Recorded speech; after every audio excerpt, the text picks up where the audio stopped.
ओम नमो भगवते वासुदेवाय।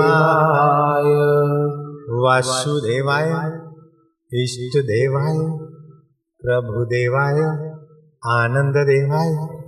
ओम नमो भगवते वासुदेवाय।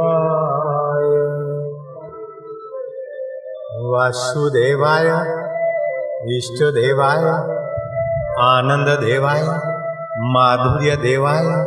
ओम नमो भगवते वासुदेवाय। ओम नमो भगवते देवाय। भगवान प्रेम के भूखे हैं और प्रेम सब कोई कर सकता है, पढ़ा अनपढ़ा, धनी निर्धन, बच्चा और बूढ़ा, और भगवान प्रेम के भूखे हैं। भगवान का नाम लो लेकिन प्यार से लो, हृदय प्यारा प्यारा हो जाएगा। ओम नमो, जल्दी ना करो, जल्दी ना करो, कोई डंडा लेके थोड़े पीछे पड़ा है, प्यार से बोलो ना। ओम नमो, नमो तो थोड़ा नमन कर लो, नमो तो फिर मन को नम जाने दो उसमें। ओम नमो भगवते वासुदेवाय। ओम नमो भगवते वासुदेवाय। ओम नमो भगवते वासुदेवाय।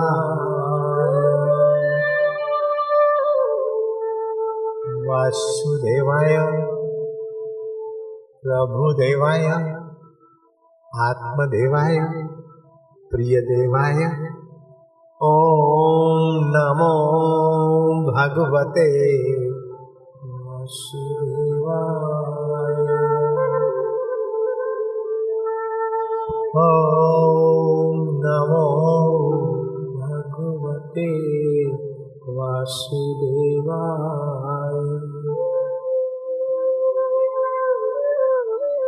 वासुदेवाय आनंददेवाय प्रभुदेवाय सुख स्वरूपाय ज्ञान रूपाय ब्रह्म रूपाय राम रूपाय श्याम रूपाय शिव रूपाय अनेक रूपाय अरूपी आनंद स्वरूपाय। ओम नमो भगवते वासुदेवाय। सच्चिदानंद रूपाय सच्चिदानंद रूपाय विश्व उत्पत्ति आदि हेतवे विश्व उत्पत्ति आदि हेतवे तापत्रय विनाशाय तापत्रय विनाशाय श्री कृष्णाय वयम नमः। श्री कृष्णाय वयम नमः। जो सत है, जो चेतन है, जो आनंद स्वरूप है, जो सृष्टि की उत्पत्ति स्थिति और प्रलय का कारण है, ऐसे परमात्मा को हम त्रिताप निवृत्ति के लिए प्रणाम करते हैं। हरि ओम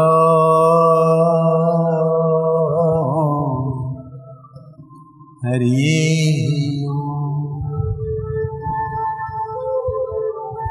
हरि हरि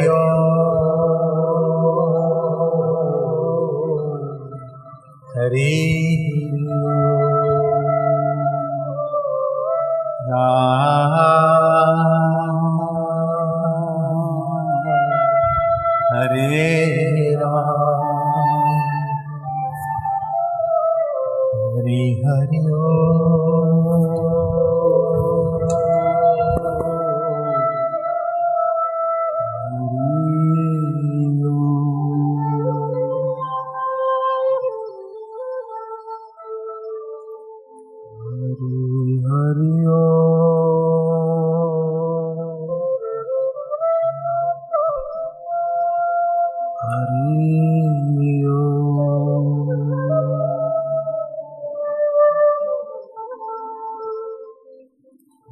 हरि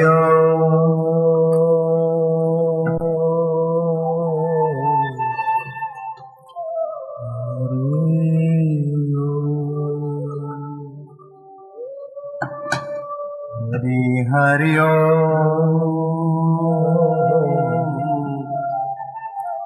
हरि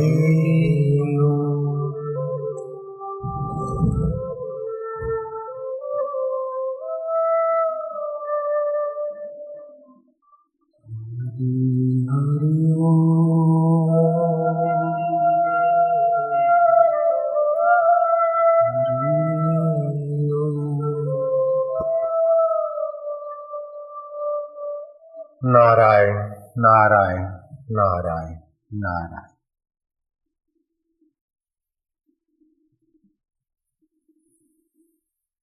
श्रीमद् भागवत आयु, आरोग्य और पुष्टि को देने वाला। भगवत कथा में जाने पर एक एक कदम चलकर पहुंचते हैं पंडाल तक। कार तो बाहर ही रह जाएगी, गाड़ी मोटर। एक एक यज्ञ करने का फल फलित होता है। बैठते हैं तो भक्ति योग और सुनते हैं तो ज्ञान योग और सामूहिक भगवान के नाम का उच्चारण करते हैं तो वातावरण में तुमुल ध्वनि पैदा हो, जिससे पापी से पापी, पातकी से पातकी उसके तन को भी भगवान नाम की गुंजन पावन कर देती। तो भक्त का तन और मन पावन हो जाए तो इसमें क्या आश्चर्य। नाम जपत मंगल दिशा दशा। श्रीमद् भागवतम पुण्यम, श्रीमद् भागवतम पुण्यम। आयु आरोग्य पुष्टिदम, आयु आरोग्य पुष्टिदम। श्रवणात् पठनादपि, श्रवणात् पठनादपि सर्व पापै प्रमुच्यते, सर्व पापै प्रमुच्यते। श्रीमद् भागवत की कथा अकाल मृत्यु को टालती, आयु आरोग्य की वृद्धि करती। भगवत कथा से हृदय में भगवत भाव प्रकट होता है। जो भगवत कथा नहीं सुनते वो जगत की वार्ता में अपने हृदय में या तो राग भर देते या तो द्वेष भर देते। राग भी जीवात्मा को बांधता है और द्वेष भी बांधता है। राग द्वेष जगत की वार्ता से होता है। अपनी वार्ता करेगा तो अहंकार या तो विषाद आएगा, अपनी बुराइयों का चिंतन करने से विषाद आएगा और अपनी अच्छाइयों का शेखी बगाड़ने से अहंकार आएगा। अहंकार भी तुच्छ बनाता है और विषाद भी जीव को निर्वश बना देता है। तो जगत की वार्ता से राग द्वेष पैदा होता है, अपनी वार्ता से अहंकार और विषाद पैदा होता है। और भगवत कथा से हृदय में भगवत भाव उत्पन्न होता है, भगवत सुख उत्पन्न होता है। शुकदेव जी महाराज का राजा परीक्षित ने सोने के सिंहासन पर बिठाकर अर्घ्यपात से पूजन किया और हाथ जोड़कर प्रार्थना की कि प्रभु, मनुष्य की मौत निकट हो तो उसे क्या करना चाहिए, क्योंकि मरना अवश्यंभावी है। और मनुष्य को अपने जीवन काल में क्या करना चाहिए। तब सुखदेव जी महाराज ने श्रीमद् भागवत का आरंभ दूसरे अध्याय में इस प्रश्न के उत्तर से शुरू किया। तस्मात् सर्व आत्मनः राजन हरि अभिधीयते। मनुष्य को उस हरि का ज्ञान पा लेना चाहिए जिसके विषय में सुनता है, सोचता है, उसी के अनुरूप मति हो जाती है। धर्म मति, काम मति, तत्व मति, द्वेष मति, राजनीति की मति, जैसा आदमी सोचता है ऐसी मति बन जाती है और जैसी मति होती है ऐसी उसकी गति हो जाती है। भागवत के 7वें स्कंद के 9वें अध्याय में मोक्ष साधना की बात बताई और सुखदेव जी महाराज ने परीक्षित के उत्तर में बताया कि मनुष्य को जीवन काल में अपने भगवान, अपने आत्मदेव के विषय का ज्ञान पा लेना चाहिए। रामकृष्ण देव बोलते थे कि दुनिया के सारे विषय तुम पक्के कर लो, फिर भी 2 कौड़ी भी तुम्हारी रक्षा नहीं होती मृत्यु से। पहले तुम अपने को जान लो, बाद में दुनिया की चीजों को जानते रहना, इनका तो कोई अंत नहीं है। आपको सचमुच ईमानदारी से जो ग्रेजुएट होकर बैठे हो, अभी आपको 7वीं क्लास की परीक्षा के पेपर दे दें तो आप पास हो जाएंगे क्या? 7वीं तो पढ़े, 8वीं भी पढ़े हो, 10वीं भी पढ़े हो, तो ऐहिक विद्या पढ़ते भी जाते, भूलते भी जाते, और अंत में ऐहिक विद्या पेट भरने तक की है। मच्छर और पशु पक्षी कोई ऐहिक विद्या नहीं पढ़ते, वो भी पेट भर लेते, बच्चा पैदा कर लेते। ये कोई बड़ी बहादुरी नहीं है। बड़ी बात तो यह है कि आप आत्म विद्या पढ़ो। आत्मा क्या है, परमात्मा क्या है, सुख किसको होता है, दुख किसको होता है, चिंता किसको होती है, और इन सब को होते हुए भी कौन इनसे निर्लेप होकर देख रहा है। बीमारी शरीर को होती है, चिंता मन को होती है, द्वेष बुद्धि में होता है, राग बुद्धि में होता है, सुख अनुकूल वृत्ति से महसूस होता है, दुख प्रतिकूल भाव से वृत्ति से पैदा होता है। उस सब को देखने वाला ज्यों का त्यों मेरा भगवान आत्मा साक्षी है। कई बार कड़वे मुंह हुए, कड़वे अनुभव हुए, कई बार मीठे अनुभव हुए, लेकिन हो कर चले गए। फिर भी जो रहने वाला है वो कौन है? जो साक्षी होकर देख रहा है, जो ज्योति स्वरूप है।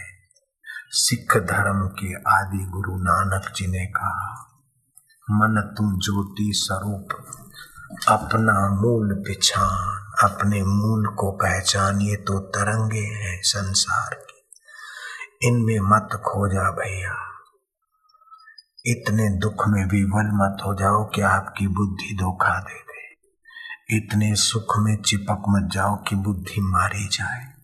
सुख में ज्यादा हर्षित होने से बुद्धि मारी जाती है, दुख में ज्यादा शोकातुर होने से बुद्धि मारी जाती है। बुद्धि नाशात प्रणिष्यति, जिसकी बुद्धि मारेगी उसका तो सब कुछ चला गया। भगवान कहते हैं जो प्रीति पूर्वक मेरा सुमरण करते हैं, मेरी कथा सुनते, मेरा जप सुमरण करते, उनकी बुद्धि में मैं योग दे देता हूँ। भजताम प्रीति पूर्वकम ददामि बुद्धि योगम। लेकिन भगवान को प्रीति पूर्वक कैसे भजे महाराज? कि जिसके विषय में बार बार सुनते हैं, जिसका बार बार नाम लेते हैं, उसमें प्रीति हो जाती है। जैसे किसी मेले में कोई अनजान आदमी को देखकर प्रीति नहीं होती है, जिसको जानते या सुना है वो दिख जाता है तो प्रेम उभर जाता है। ऐसे परमात्मा के विषय में ज्ञान पाले, परमात्मा की बड़ी वडाई, बड़ी बड़ाई सुन ले, जान ले। वो कैसा दयालु है। हम अच्छा काम करते तो हमारी बुद्धि में वो बल देता है, प्रसन्नता देता है, शौर्य देता है, सामर्थ्य देता है। हम गलत काम करते हैं तो हमें रोकता है, टोकता है। किसी हितैषी की बात की 1-2 बार अवहेलना करो तो वो चिढ़ जाएगा, नाराज हो जाएगा। लेकिन तू कैसा दयालु है। मैं निर्गुण हार की बेनती, मेरे में कोई गुण नहीं है प्रभु। तुम सुनो गरीब नवाज, जो मैं पूत कपूत हाँ तो पिता तेरे लाज। मैं कुपात्र तेरी कृपा का मैं आदर नहीं करता हूं, फिर भी तू उबता नहीं प्रभु। तू मुझे सतबुद्धि दिया कर। मैं भले तेरा स्मरण न करूं, लेकिन प्रभु तू मुझे जैसा चाहता है उसी रास्ते चला। जैसे अर्जुन के घोड़ों की बागडोर तूने अपने हाथ में ले ली थी, ऐसे प्रभु मेरी बुद्धि की, मेरे मन की बागडोर तू ले ले। मेरी 10 इंद्रियां हैं, इनकी बागडोर तू ले ले। व्यर्थ का देखूं नहीं, व्यर्थ का बोलूं नहीं, व्यर्थ का सुनूं नहीं, व्यर्थ का सोचूं नहीं। हे सार्थक हरि परमेश्वर, इस प्रकार की भगवान को प्रार्थना करो। वे सुनते हैं और तुम्हें फिर रोकेंगे व्यर्थ का सुनने, बोलने, करने में। तुम उसको महत्व दो, लेकिन पुरानी आदत है तुम फिसल जाओ तो उस समय पुकारो, हे नाथ, हे प्रभु, ओम हरि गोविंद। नाम जपत मंगल दिशा दशो। भगवान के नाम जप से 10 दिशा में मंगल होता है। मंगल भवन अमंगल हारी। अमंगलों का हरण होता है और मंगल की प्राप्ति होती है। भगवान मंगलों के मंगल है, ज्ञान के भी ज्ञान है। ये ठीक मन देखता है कि नहीं देखता है, आंखें ठीक देखती कि नहीं देखती, मेरी बुद्धि ठीक सोचती है कि नहीं सोचती है, इसको भी देखने वाला मेरा परमेश्वर आत्मा है। प्रभु तू मेरा है न। ओम ओम ओम। तू प्रकाश स्वरूप है, ज्ञान स्वरूप है, तू ज्योतियों की ज्योति है। नेत्र की ज्योति, सूरज चंदा की ज्योति, इनको देखने के लिए मन की ज्योति चाहिए। मन ठीक देखता है कि नहीं देखता है, इसमें बुद्धि की ज्योति चाहिए। लेकिन बुद्धि और जीवात्मा संतुलित है कि असंतुलित है, उसको देखने वाला तू आत्म ज्योति मेरा साथी, मेरा स्वरूप है। ओम श्री परमात्मने नमः। सुखदेव जी महाराज ने परीक्षित को कहा कि राजन, इस दुर्बुद्धि को त्याग दे कि तक्षक आएगा, मुझे काटेगा, मैं मर जाऊंगा। राजन, ये शरीर है, इसका निमित्त किसी न किसी भाव से मृत्यु का होता है। जो जन्मता है, बढ़ता है, बीमार होता है, रुग्ण होता है, जीर्ण होता है, मरता है, ये षड उर्मी शरीर को है। लेकिन शरीर के पहले तू आत्म रूप से था। बाल्यकाल में तू था, जुआनी में तू था, राज्याभिषेक का महोत्सव था तब भी तू था। ये प्रसंग आते हैं जाते हैं, लेकिन तू आत्म रूप से इस शरीर की मृत्यु के बाद भी रहेगा। इस दुर्बुद्धि का त्याग कर देना चाहिए मनुष्यों को कि शरीर की मृत्यु काल आए तो मेरा क्या होगा, बेटों का क्या होगा। सब की प्रारब्ध लेकर आए हैं, प्रारब्ध लेकर समाप्त करेंगे। तो मैं कौन हूँ, किसकी मृत्यु होती है? मृत्यु शरीर की होती है। जो मौत को देखता है उसकी मौत नहीं होती, वो अमर आत्मा है। अपने अमर आत्मा का चिंतन करना राजन। जो चैतन्य वपु तक्षक नाग में है, वही श्री कृष्ण में है और वही तुझ में है। जैसे जो लाइट का करंट गीजर में है, वही एसी में है और वही तुम्हारी ट्यूबलाइट में और पंखे में है। साधन की भिन्नता से क्रिया की भिन्नता दिखती, लेकिन है तो सब एक सत्ता। वही एक ही सत्ता परमेश्वर की अनेक रूप से अनेक लीला कर रही है। तुम उस एक सत्ता आत्मा की स्मृति करके अपने भव बंधन से पार हो जाना। तस्मात् सर्व आत्मना राजन हरि अभिधीयते। श्रोतव्य कीर्तितव्यस्य सुमृतव्यो भगवन्नः। भगवान के विषय में सुनो, भगवान की कीर्ति का गान करो, भगवान के नाम का जप करो। कभी जप और माला करते उबान आ जाए तो पंजों के बल से घूंट भर पानी पी के पंजों के बल से नाचो, मन बदलेगा, भाव बदलेगा। कभी भगवान के लिए रो, कभी भगवान से बातें करो, तो कभी भगवत शास्त्र पढ़ते पढ़ते शांत मन हो जाए तो चुप हो जाओ, आगे मत बढ़ो। आनंद आने लग जाए तो रुक जाओ। कभी मौका मिले तो शनिवार को संकल्प कर लो कि रविवार का दिन अथवा आज छुट्टी का दिन या 2 छुट्टी के दिन मौन रहेंगे, भागवत पढ़ेंगे, भगवान नाम महिमा अथवा भगवत स्तुति नाम की पुस्तक पढ़ो। उसमें भगवान कैसे हैं ये वर्णन आता है। भगवान कैसे हैं और जिनको मिले हैं उनको कैसे कैसे मिले और क्या क्या उन्होंने वर्णन किया है। तो भगवान के विषय का ज्ञान आने से आपके हृदय में भगवत मति आएगी। भगवत मति होने से आपकी सत्य में परमात्मा में गति होने लगेगी। भगवान नाम की महिमा का गान, भगवान की शुभ स्मृति प्रीति से आपका हृदय भगवत सुख से भरते जाओ।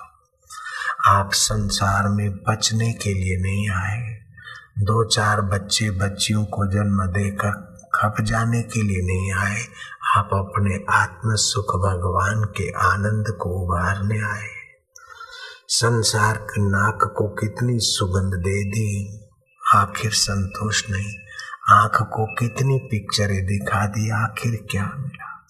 जीभ को कितने स्वाद चटोरापन चखाया, आखिर जल जाएगी। कान को कितने गीत सुनाए, आखिर क्या है।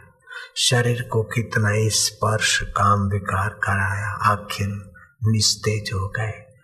ये अनित्य शरीर है, वैभव शाश्वत नहीं है। रोज मौत के तरफ आगे बढ़ रहे हैं। कर्तव्य धर्म संग्रह, जो सारे ब्रह्मांड को और आपके सारे शरीर को धारण करने की सत्ता दे रहा है, उस परमात्मा के ज्ञान में, परमात्मा की स्मृति में, परमात्मा के माधुर्य में, परमात्मा के सुख में आने का अभ्यास करो।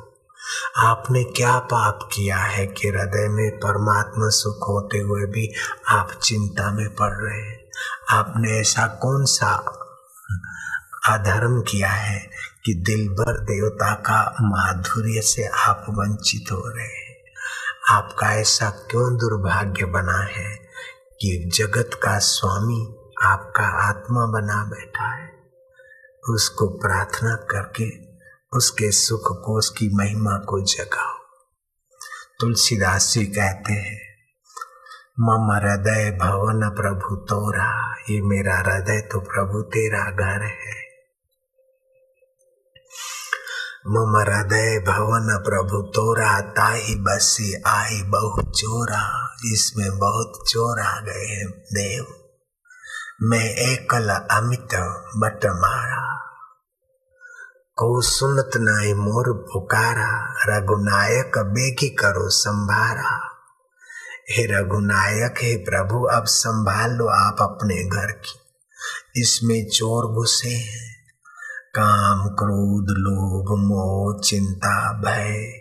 2 रोटी खानी है, चिंता कर करके पच पच के क्या करना। इंसान की बदबख्ती अंदाज से बाहर है, कम वक्त खुदा होकर बंदा नजर आता है तो भगवान का अविभाज्य अंग है, तो भगवान को भी सुख देने वाला। भगवान प्रेम के भूखे और प्रेम मनुष्य कर सकता है। तू भगवान की भूख मिटा सकता और तुझे पिक्चर की भूख लगी है। तू भगवान की भूख मिटा सकता और तू पान मसाले और चटोरेपन की भूख में पड़ा है। नहीं, तू इंद्रियों की लोलुपता छोड़ मेरे मानव मन। अब तू तो भगवान की प्रीति करके, भगवान को प्यार करके भगवान की भूख मिटा और अपना दुख मिटा दे। भगवान की जैसे माँ की भूख होती कि बालक मुझे आए मिले, ऐसे ही भगवान की भूख है कि ये जीवात्मा मुझे मिले। किसी ने पूछा, एक ऊंचे महात्मा से, पहुंचे हुए संत से पूछा, महाराज भगवान ने दुनिया क्यों बनाई?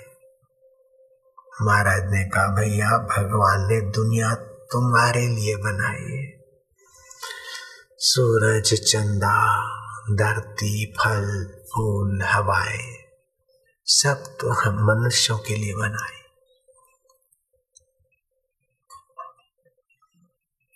तो मनुष्यों को क्यों बनाया महाराज? बोले मनुष्यों को भगवान ने अपने लिए बनाया कि ये मुझे समझ सके, मेरे सुख को, मेरे ज्ञान को, मेरे माधुर्य को पाकर मदरूप हो जाए। जैसे माँ बाप ने बालक को जन्म दिया, फिर ये कपड़ा क्यों पहनाते, टिल्ला क्यों करते, अच्छा अच्छा क्यों खिलाते? कपड़े किसके लिए बनाए? बच्चे के लिए। और पहराए किसके लिए? कि अपने लिए, कि प्यारा बच्चा है, मेरा बच्चा है। ऐसे ही भगवान न जाने कितने कितने 84 लाख कपड़े पहनाते पहनाते मानुषी तन में ले आता है, ताकि ये जीवात्मा मेरे परम सुख को, मेरे परम ज्ञान को, मेरे परम माधुर्य को, मेरे परम सोहम स्वरूप को जानकर मुक्त आत्मा हो जाए, महान आत्मा हो जाए। क्या आप आटा, दाल, रोटी, कपड़ा और मकान में अपनी बुद्धि को लगा दोगे? ना ना, ऐसा क्या पाप किया है? क्या आप इन छोड़ जाने वाली चीजों में ही खप जाओगे? ना ना, आप तो अछूत ईश्वर की तरफ आइए, अछूत आत्मा को पाइए। हम तो आपको ये बातें बताते कि आप काम धंधा संसार का व्यवहार करते हुए भी अपने हृदय में भगवान की प्रीति को, भगवान की समता को, भगवान के रस को और भगवान के सामर्थ्य को आप जगा लें। शरीर का सामर्थ्य कोई माना नहीं रखता है, धन का सामर्थ्य कोई ज्यादा माना नहीं रखता है। धन के बल से कोई बड़ा हो गया, शरीर के बल से बड़ा हो गया तो अपना बड़प्पन का तो गला घुट गया। कुर्सी मिली तो बड़ा आदमी, तो कुर्सी चली गई तो छोटा बन जाएगा।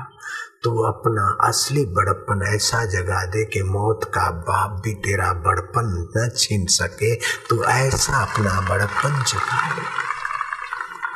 ममैवांशो जीवलोके जीवभूत सनातन, तो भगवान का सनातन अंश है। नैनम छिद्यति शस्त्राणि नैनम दाहति पावक न शोषति मारुत। तुम अस्त्र शस्त्र से कट नहीं सकते हो, आग से तुम जल नहीं सकते हो, पानी में तुम डूब नहीं सकते हो, हवाओं में तुम सूख नहीं सकते हो। तुम ऐसे चैतन्य आत्मा हो। लाखों लाखों बार मौतें हो गई और हजारों बार प्रलय हो गई, फिर भी ये जीवात्मा अभी मौजूद है।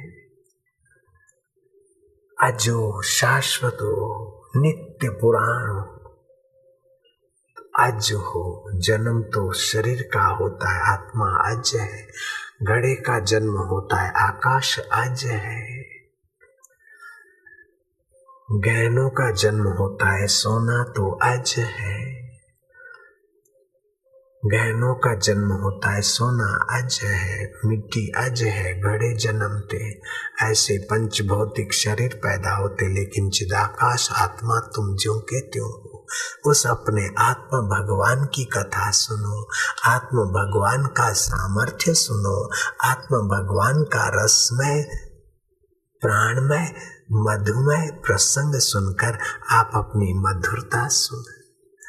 चेतन अगर विषयों का चिंतन करता है तो विषय रूप हो जाता है। शराबियों को सुनते और शराब पीते हो तो बुद्धि शराबमयी हो जाती है। ऐसे ही भगवत कथा और भगवत ध्यानमय सुनो करोगे तो आपका ही चैतन्य भगवतमय होकर प्रकट हो जाएगा। तो तुम्हारे शरीर को कुछ साधन चाहिए, लेकिन तुम बिना साधन भी सुख रूप हो। तुम अमर आत्मा हो। अपनी अमर आत्मा का चिंतन बढ़ाते जाओ। दुखद विचारों को काट के फेंक दो। द्वेष के विचारों को, चिंता के विचारों को पनपाओ मत। एक दूसरे को लड़ाना झगड़ाना ये कोई बहादुरी नहीं है। एक दूसरे के दिल में दिलबर की कथा, दिलबर की प्रीति और दिलबर के लिए सत्कर्म करना करवाना, ये महापुरुषों की मति आपके अंदर आ जाए।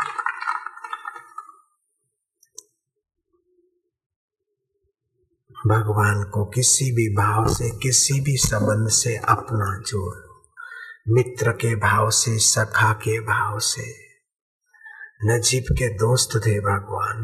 यीशु को, यीशु भगवान को अपना पिता मानते, भगवान का बेटा था। आप भगवान के बेटे बन जाओ, भगवान के दोस्त बन जाओ, भगवान के सेवक बन जाओ, भगवान के सखा बन जाओ, भगवान के दास बन जाओ, भगवान के प्रेमी बन जाओ, नहीं तो भगवान के कुछ भी आप बन जाओ। वास्तव में आप भगवान के थे, भगवान के हैं और भगवान के ही रहोगे। शरीर चाहे किसी का रहे, ये मैं पति का हूँ, मैं पति की हूँ, मैं पत्नी का हूँ, मैं फलाने का हूँ, ये शरीर तो मर मिटेगा, लेकिन तुम वास्तव में परमात्मा के हो और परमात्मा तुम्हारे है। इस प्रकार का ज्ञान आपके अंदर में जगमगाने लग जाए। ईश्वर अंश जीव अविनाशी, चेतन विमल सहज सुख राशि। आप जीवात्मा चेतन हो, विमल हो। जब मल तब लगता है जब नश्वर शरीर और संसार में सत बुद्धि होती है, तब मलिन होता है मन। जब परमात्मा और आत्मा में सत बुद्धि होती है तो फिर मन शुद्ध हो जाता है। कबीरा मन निर्मल भयो जैसे गंगा नीर, पीछे पीछे हरि फिरे कहत कबीर कबीर। आप सुख स्वरूप आत्मा हो, आपको अपने में सुख नहीं दिखता है, ये विडंबना है। कुत्ते पाल रखे, जिसने वो घर आया ऑफिस से तो कुत्ते पूंछ हिलाने लगे। कुत्तों की आंखों में आपके अंदर सुख दिख रहा है, लेकिन आपकी ज्ञान की आंखों में आपको अपने में सुख नहीं दिख रहा है। पत्नी को पति में सुख दिख रहा है और पति को पत्नी के शरीर में सुख दिख रहा है। कैसी विडंबना है। चेतन को जड़ फर्नीचर में सुख दिख रहा है, जड़ फर्नीचर को तो पता ही नहीं मैं सुख हूं। आप अपना सुख, अपनी मान्यता और मधुरता इधर इधर बिखेर के कंगाल मत होइए। आप अपनी मधुरता और मान्यता अपने सुख स्वरूप ईश्वर में, आत्मा में समेटिए। सुबह जो बताए इस प्रकार के 25 प्राणायाम करिए, सिर को पीछे करके। आपकी बुद्धि विलक्षण हो जाएगी। खड़े खड़े करने 25 प्राणायाम मतलब लंबा सांस लिया खूब और फिर छोड़ दिया। ठोड़ी को छाती के तरफ दबा कर 50 हो गए। जब 50, पहले 20-20 करिए, फिर 22, फिर 25-25, फिर 25 के बाद 24 मत करना, छोड़ मत देना। फिर 5 प्राणायाम आप श्वास लिया और रोक दिया। 1 मिनट तक श्वास रोक दो और मन में भगवान का जप करो। फिर श्वास छोड़ दो और बाहर श्वास रुका रहे, जितनी देर रुक सकते। ऐसे 5 बार करो। आपके शरीर का कैसा भी रोग होगा, उसकी जड़ें कमजोर हो जाएगी। आपके मन के कैसे भी पाप होंगे, उसकी जड़ें कमजोर हो जाएगी। आपका मन कितना भी अशांत और खिन्न होगा, दूर होने लगे। बाद में जो मंत्र दिया उसका जप करते जाओ। श्वासोश्वास की जो पद्धति बताई उसमें 1-2 बार ध्यान योग शिविर में जरूर आ जाना। लोग कनाडा से आते, अमेरिका से आते, वहां से भी दूर दूर, अमेरिका से भी दूर दूर के कई देशों से लोग आते। सूरत में और अहमदाबाद आश्रम में जब ध्यान योग शिविर लगे, ऋषि प्रसाद पत्रिका में आता है तारीख। कभी कभी तो बच्चों की शिविर भी होती है, विद्यार्थियों की, तो विद्यार्थियों को भी 3 दिन रखते हैं। बच्चियां अलग, बच्चे अलग, और उनके अभिभावक भी आते हैं। तो कभी 6 दिन की शिविर होती, 3 दिन विद्यार्थी आगे आगे होते और 3 दिन उनके अभिभावक, और ऐसा जीवन बदल जाता है कि 6-6 वर्ष किए हुई मनमानी साधना की अपेक्षा वो 3 दिन उनके बहुत आगे हो जाते। आप एक दो बार ध्यान योग शिविर में आ जाएंगे तो आपसे 15-15 साल पहले के भक्ति के रास्ते जाने वालों को भी ये महसूस होगा कि आप उनसे आगे निकल गए 2 महीने के अंदर। तो कुछ साधन ऐसे होते कि आप वर्षों तक करते रहिए, ठीक है, धार्मिक कहलाते, लेकिन कुछ साधन तो आपको इस जमाने में ऐसे करने चाहिए कि आपका मन परिवर्तित हो जाए, आपकी बुद्धि परिवर्तित हो जाए, आपकी आदतें आपको छोड़नी न पड़े, छूट जाए। ऐसे साधन करने से आपको एक बार रस आ जाएगा। जब रस आ जाएगा तो आपके लिए संसार स्वर्गमय हो जाएगा। भगवान रसमय है और सभी रस चाहते, कोई दुख नहीं चाहता है, कोई पीड़ा नहीं चाहता है, कोई रोग नहीं चाहता है। आप उस रसमय ईश्वर की उपासना जान लीजिए। सुबह सुबह आप बिस्तर पर बैठे तो मैं शांत आत्मा हूँ परमेश्वर का, मैं प्रभु तेरा हूँ। ओम शांति, ओम शांति, ओम रस स्वरूप। फिर भगवान का पल्ला पकड़ लीजिए तुलसीदास के नाम, मम हृदय भवन प्रभु तोरा, ये मेरा हृदय तेरा घर है ना, है ना। एक दिन नहीं तो 2 दिन, 10 दिन, 50 दिन के बाद भी अंतरात्मा से तुम हाँ बुलवाओ, ऐसा रस शुरू हो जाएगा कि फिर रोज चस्का लग जाएगा। अपने भगवान के साथ आप कुछ बातचीत करिए, दिल लगी करिए, फिर आप नहा धोकर प्राणायाम आदि करिए, सूर्य नारायण को अर्घ्य दीजिए। आरोग्य की रक्षा होती, बुद्धि का विकास होता है। भोजन बनाए तो खाते समय हाथ पैर और मुंह गीला करके धो के फिर खाइए। उत्तर की तरफ अथवा तो पूर्व की तरफ मुंह करके भोजन करना चाहिए। भजन और भोजन। रात्रि को शयन कक्ष में देखिए कि आपका सिराना, आपका तकिया कहीं पश्चिम के तरफ तो नहीं है, नहीं तो आपका स्वास्थ्य और आयुष्य क्षीण होने लगेगा। उत्तर की तरफ सिराना होगा तभी भी आपको घाटा पड़ेगा। आप पूर्व के तरफ या तो दक्षिण के तरफ सिराना करके ही सोइए। रात्रि का भोजन देर को न करिए, जल्दी करिए। सुबह देर को न उठिए, जल्दी उठिए।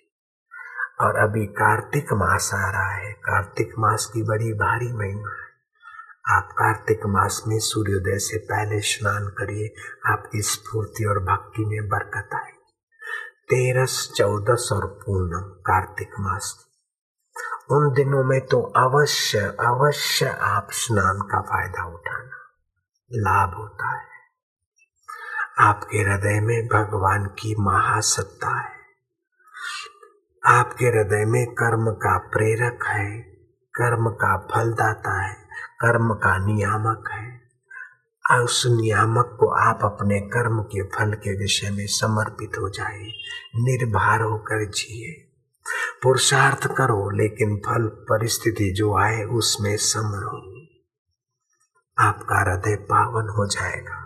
आप जरा जरा बात में अपने दिल को व्यथित मत होने दीजिए, जरा जरा बात में अपने दिल को आकर्षित मत होने दीजिए। मुंह में पानी लाने की बात कोई भी करे, आप सावधान रहिए। और आपके मुंह का जायका बिगाड़ने की बातें कोई भी करे, आप अपने दिल को सावधान रखिए। चाय बिगड़ जाए तो हरकत नहीं, कपड़ा बिगड़ जाए तो हरकत नहीं, दाल बिगड़ जाए तो हरकत नहीं, लेकिन दिल मत बिगाड़ना, क्योंकि दिल में दिलबर दाता का निवास है। अपने दिल की रक्षा करना। मम हृदय भवन प्रभु तोरा, ताई बसे आई बहु चोरा। मैं एकल अमित बट मारा, को सुनत नहीं मोर पुकारा। रघुनायक बेगी करो संभारा, भय होत मोहे अपारा। नाथ अब जस होई तुम्हारा, मैं तुम्हारा भक्त होकर, तुम्हारा प्रेमी होकर, तुम्हारा नाम लेते हुए भी और दुख में पड़ू नहीं नहीं नहीं। आपके मन का फायदा उठाइए। मन में एक बड़ा भारी सद्गुण है, जिस समय मन में सुख होता है उस समय दुख नहीं टिक सकता है, जब दुख होता है तो सुख नहीं टिक सकता है। जब आप बहुत दुखी हो तो आप भावना करिए कि कृष्ण मक्खन का लौंडा दिखा रहे कि ले ये देख, मुझे जहर पिलाने वाली पूतना आई, छठ का सुर धन का सुर आया, तभी भी हम जीवन भर मुस्कुरा रहे और तू घबराता ए मानो कृष्ण मेरी मजाक कर रहे, मजाक कर रहे हो, मैं दुखी और तुम मजाक कर रहे हो करके आपका मन कृष्णाकार हो जाएगा, दुख भाग जाएगा। मानो आपको कोई दुख और चिंता हुई और श्री राम जी के विग्रह के तरफ देखे और राम जी सांत्वना दे रहे हैं कि राज्य अभिषेक के बदले राम वनवास हो गया, तो मेरे चित्त में मैंने दुख नहीं टिकाया, तो तू मेरा भक्त होकर दुख से घबराता है। धीरज रखो, बहुत गई थोड़ी रही व्याकुल मन मत हो। मानो राम जी कह रहे हैं, शिव जी कह रहे हैं, गुरु जी कह रहे हैं, कृष्ण कह रहे हैं, जो आपके इष्ट हो। बहुत गई थोड़ी रही व्याकुल मन मत हो, धीरज सबका मित्र है, करी कमाई मत को। दुख के भय से तो दुख आ जाए अच्छा है, मृत्यु के भय से तो मृत्यु आ जाए अच्छा है। दुख और मृत्यु इतने भयंकर नहीं होते जितना उनका डर होता। क्या करें, धंधा मंदा है, कर्जा चढ़ गया है, मर जाएंगे, भूखे मर जाएंगे। अरे मर जाएंगे तो मर जाएंगे, खा खा के भी तो सब मर रहे, खा खा के जितने मरते उतने में से भूखे तो 100 में ऐसा भी नहीं मर रहे, भूखे मर जाएंगे। अच्छी बरसात हो गई, उस ख्याल रखता है। आप जन्म लिया, 5 साल अकाल पड़ा, फिर भी अन्न के कारण कोई भूखे मर गए हो लोग, ये बात पे मैं नहीं विश्वास रखता। अगर भूखे मर जाए तो उसकी इज्जत का सवाल है। पैदा किया और खाना नहीं दे सका तो क्यों पैदा किया महाराज? करोड़पति की पत्नी हो और वो फुटपाथ पे बैठी हो लीरियां पैर के और भीख मांगती हो, तो उस करोड़पति की इज्जत क्या हुई? ऐसे तुम तो विश्वनियता की संतान हो और तुम अन्न के कारण भूखे मर जाओगे तो मर जाएंगे, चलो इज्जत तेरी का सवाल है। ऐसी चिंता न करो मेरा क्या होगा, बेटी का क्या होगा, बड़ी हो गई है, छोरों का क्या होगा, बड़ा हो गया, इसका क्या होगा। तू अपना थोड़ा प्रयत्न कर, बाकी तुलसी भरोसे राम के, तुलसी भरोसे राम के, निश्चिंत होई सोए, निश्चिंत होई सो, अनहोनी होनी नहीं, अनहोनी होनी नहीं, होनी होए सो होए, होनी होए सो। युवराज ने शादी की, दरियाई शहर अपनी रानी नववधु के साथ, कुछ कुटुंबी थे, युवराज भी था, पति पत्नी और कुछ मंत्रियों की पत्नी। दूर दूर कपड़े के शड वाली नाव गई, एकाएक बमंडल चला, नाव यूं हिले यूं, लोग चीखने लगे, घबराने लगे, दुल्हन का भी पसीना छूट गया। लेकिन युवराज आकाश की तरफ देख रहे, बड़ी शांति। दुल्हन ने कहा, आपको डर नहीं लगता है? अजी सुनो, डर नहीं लगेगा, आपको डर नहीं लगता? युवराज ने तलवार में मयान में से तलवार निकाली और दुल्हन के गले रखी, तो वो हंसने लगी। दुल्हन ने पूछा, थाने डर नहीं लगता? आप तेरे को डर नहीं लगता? बोले, मैं क्यों डरूं, तलवार काई कर लेगी निगुड़ी, वो मेरे पति के हाथ में है। बोले, ऐसे ही मेरा जीवन मेरे जगतपति के हाथ में है, मैं क्यों डरूंगा? अगर मेरा शरीर ये नाकामयाब है तो लेकर नया दे देगा, अगर इसी शरीर से कुछ करवा के अपने तक मिलाना चाहता है तो नाव किनारे लग जाएगी। अब डरने से तो अनबैलेंस होंगे और भी डूब मरेंगे। मैंने तो देखा एक महात्मा, नाव में पानी आने लगा तो महात्मा अपने करमंडलों से भर भर के पानी नाव में डालने लगा। नाविक ने बोला बाबा क्या कर रहे हो? बोले उसकी मर्जी है, नाव में पानी आए तो उसकी मर्जी, जो थारी मर्जी वो हमारी मर्जी कर रहे हो। महात्मा बड़े ऊंचे थे, नाविक जानता था। नाविक ने जो कुछ अपना कपड़ा वपड़ा लगाना था डटा वटा मार दिया, पानी आना बंद हो गया। तो महाराज जो पानी था वो निकालने लगे। बोले बाबा आप क्यों निकाले? बोले उसकी मर्जी है, पानी नहीं आए, बंद करवा दिया तेरे से तो हम निकाल दे। मैं तो उसको कहता हूं तू थारा मन री काट ले मारा धनी, जो थारी मर्जी वो मारी मर्जी। अपना पुरुषार्थ करो, लेकिन विपरीत परिस्थितियां आए तो मन को इतना मत गिराओ कि आप गिर जाओ। अपना पुरुषार्थ करो, उपलब्धियां आए तो मन को उसमें इतना मत हर्षित होने दो कि आप बेहोश हो जाओ। आप समपास के सिंहासन पर रहो, ईश्वर के नाम का सत्कर्म का आश्रय लेते रहो।